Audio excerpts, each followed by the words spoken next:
picture this. The lights go out, and they're never coming back on. Not tomorrow, not next week, not next month. What you're about to discover will shock you because most people have no idea what really happens when the power grid dies forever. And here's the terrifying truth. You have exactly 7 days before everything you know about life completely falls apart. Right now, as you're watching this, millions of people are living their normal lives, completely unaware that they're just one blackout away from total chaos. But what if I told you there's a hidden timeline that determines who lives and who doesn't when the lights go out for good? Stay with me, because what happens in the first 48 hours will determine everything that follows. Water disappears faster than you think. While most people are still hoping the power comes back, the smart ones are already filling every container they can find. Bathtubs, pots, buckets, even trash cans. Anything that holds water becomes liquid gold. Because here's what nobody tells you, the water in your pipes right now, that's all you're getting. Once it's gone forever, unless you know the secrets I'm about to share. The grocery stores turn into war zones by day 3. I'm talking about actual fights breaking out over the last can of beans. People who seemed perfectly normal just 72 hours ago are now shoving elderly folks out of the way, grabbing everything they can carry. The polite society you knew, it vanishes faster than the food on those empty shelves. And if you think you can just drive to another store, think again. Gas stations lock their doors tight, and even if they didn't, those pumps need electricity to work. But here's where it gets really scary. The hospitals become death traps. Emergency rooms overflow with people who depend on machines to stay alive. Diabetics without insulin, heart patients without pacemaker batteries, anyone on life support, they're all flooding in at once. The backup generators weren't designed for this. They start failing one by one, and suddenly the places meant to save lives become places where hope goes to die. Now comes the most dangerous part that nobody talks about. Your neighbors. Yes, the same people who used to wave at you across the fence, who borrowed your lawnmower, who seemed so friendly at block parties. Hunger and fear change people in ways you can't imagine. That sweet grandmother from down the street. She's looking at your house differently now, wondering if you have food her grandchildren need. And if word gets out that you're prepared, you're not just dealing with hunger anymore, you're dealing with people willing to do anything to take what you have. This is when you disappear without leaving home. You lock every door, cover every window, and become invisible to the outside world. No more backyard barbecues, no lights visible from the street, no signs of life that advertise you still have supplies. Because the moment people know you're prepared, you become the biggest target in the neighborhood. One small mistake, one visible candle, one smell of cooking food, and suddenly you're facing a crowd of desperate people at your front door. Inside your home, that constant gnawing hunger becomes your new companion. It's like having a buzzing sound in your head that never stops, always reminding you that normal life is over. The hunger isn't just physical anymore, it's mental torture that follows you from the moment you wake up until you finally drift off to sleep, only to dream about food you can't have. The streets outside tell a different story now. The silence isn't peaceful like a quiet Sunday morning. Instead, it's thick and heavy, like the air before a dangerous storm. Every now and then, you'll hear angry voices echoing between the houses, sometimes turning into full-blown fights over things that wouldn't have mattered 2 weeks ago. A half-empty water bottle, a can of food someone dropped, even rumors about who might still have supplies hidden away. Remember those grocery stores that got cleaned out in the first few days? By day 9, they're nothing but empty shells. People still wander through them like ghosts, running their hands along bare shelves, hoping against hope that maybe someone missed a can of soup hidden behind a fixture. But these trips are pointless now, just desperate people walking through buildings that have become monuments to how quickly everything can fall apart. Here's when survival gets really scientific. You're not just watching what you eat anymore, you're calculating every single movement you make. Want to clean your house? Not worth the energy. Feel like doing some exercise? Forget it. Every action gets measured against one simple question that could mean the difference between life and death. Will this help me survive, or am I just burning calories I can't replace? If the answer isn't a clear yes, then it waits. Period. Water becomes the new currency of desperation. Those people who laughed at the preppers filling up their bathtubs in the first 48 hours, they're the ones you see now, walking miles to rivers and lakes with dirty containers, trying to boil murky water over small fires. But here's the deadly problem. Those fires create light and smoke that can be seen for blocks. And by now, other people are watching for exactly those kinds of signs, looking for anyone who still has enough supplies to risk making a fire. This brings up the golden rule that separates the survivors from the victims: become invisible. If you're one of the smart ones who still has food, water, or even just a few batteries left, you guard that secret like your life depends on it, because it does. Your curtains stay closed day and night. You don't share updates with neighbors, no matter how friendly they used to be. You don't even hint that you're doing better than anyone else. Because desperation doesn't just make people hungry, it makes them dangerous. And the more someone knows about what you have stashed away, the bigger the target on your back becomes. By day 11, something scary happens in people's minds. They stop just struggling and start breaking. The neighborhood that felt safe just 2 weeks ago now feels like a war zone where everyone's watching everyone else, looking for signs of weakness or opportunity. Doors that used to stay open now have multiple locks. Windows get boarded up with whatever wood people can find. Some neighbors try to work together, forming little groups to share resources and watch each other's backs. But just as many go the other direction, becoming suspicious, aggressive, and downright hostile to anyone who gets too close. The first break-ins usually start around this time, and they're always more brutal than people expect. Maybe it's a desperate father who smashes a window because he's convinced a house has food his kids need. Maybe it's a group of teenagers who figure out there's no police coming to stop them anymore. The darkness makes these crimes easy, and the silence makes them terrifying.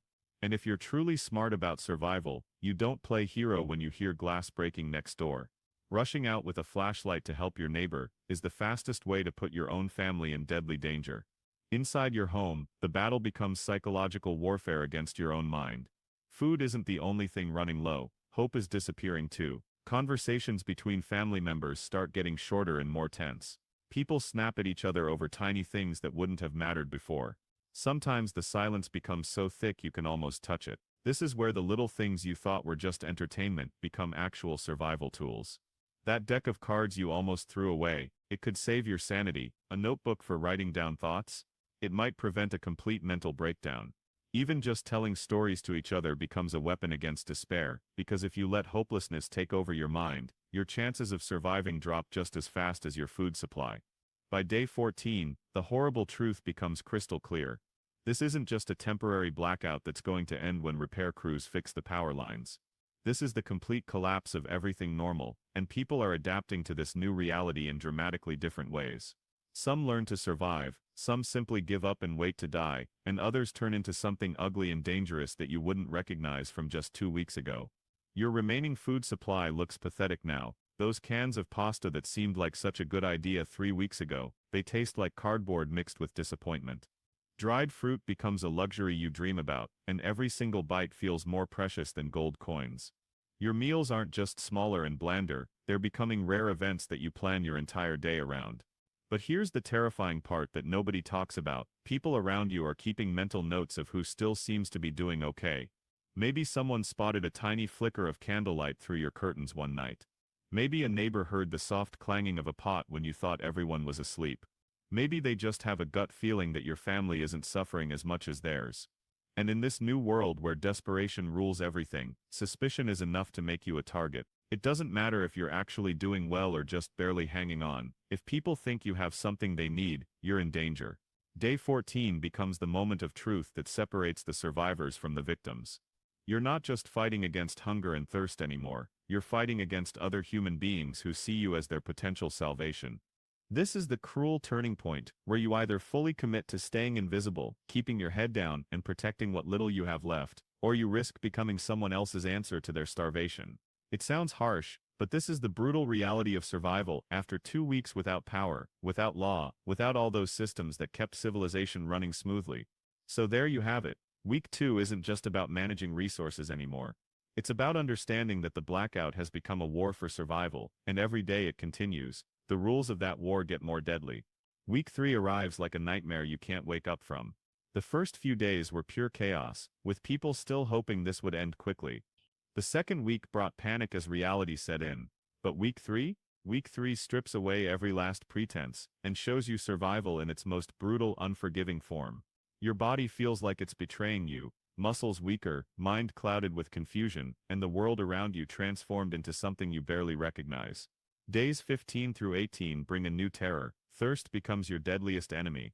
Maybe you've been stretching your stored water, those bottles you bought, the containers you frantically filled in those first crucial hours, even rainwater or melted ice from your powerless freezer.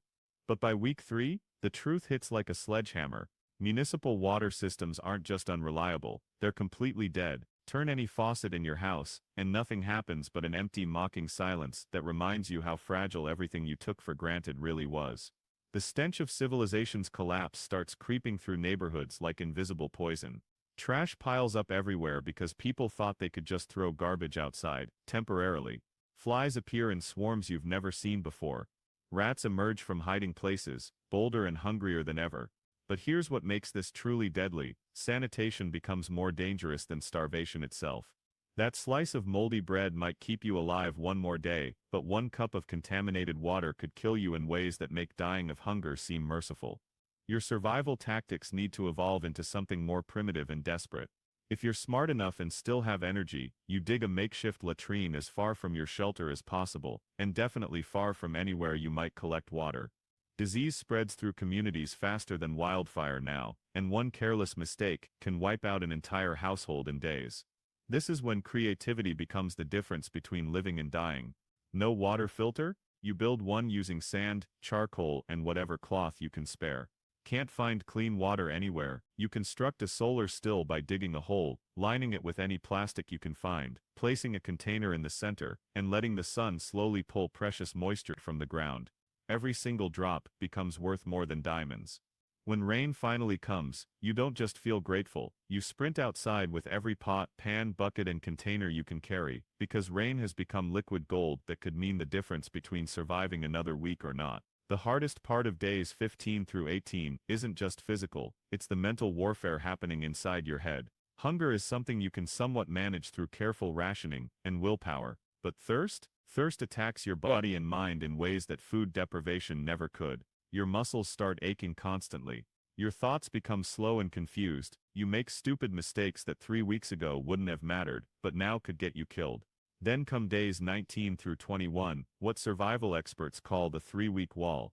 In any long-term emergency, there's always a psychological breaking point where hope starts dying.